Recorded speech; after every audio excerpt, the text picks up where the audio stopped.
Music by Vikesh भोजपुरिया। गावा न करावे न भतार सखी सुन दैया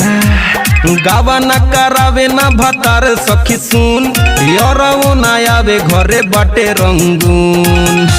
दिने पदिने बढ़े आना धून चोली के दुनु करा न रजून दिने पदिने बढ़े आना धून चोली के होई करा न रजून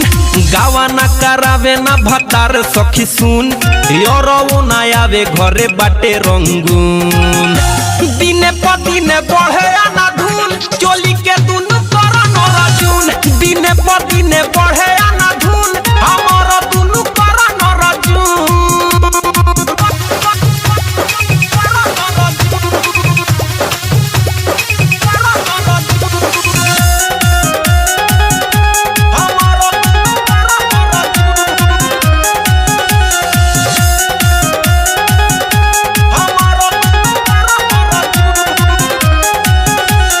दिने दिने साइजे कर 2 इंच बढ़ता केतना ही लोगवा के नजरी में गड़ता हाँ दिने दिने साइजे कर 2 इंच बढ़ता केतना ही लोगवा के नजरी में गड़ता है बढ़ के बवला से भइल बयलून कौन उपाय करी लागतावे घूम दिने पदिने बढ़े आना धून चोली के दुनु करा न रजून दिने पदिने बढ़े आना धून हमारा दुनु करा न रजून दिने पदिने दिने दिने बढ़े आना धून हमारा दुनु करा न रजून। म्यूजिक बाय विकेश भोजपुरिया।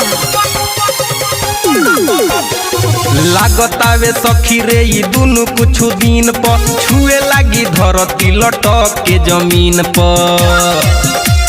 हाय दैया और लागतावे सखी रे ई दुनु कुछ दिन पर छुए लागी धरती लटक के जमीन पर अरे अखड़िले तकिया दिहिले रोजे धुन कहिया ले भतारा मनाई हनीमून दिने पदिने बढ़े आना धून चोली के दुनु करा न रजून दिने पदिने बढ़े आना धून चोली के होई करा न रजून गावा न करावे न भतार सखी सुन यारो न आवे घरे बाटे रंगून दिने पदिने बढ़े आना धून चोली के दुनु करा न रजून दिने पदिने बढ़े आना धून चोली के होई करा न रजून हाय रे हमर करण अर्जुन।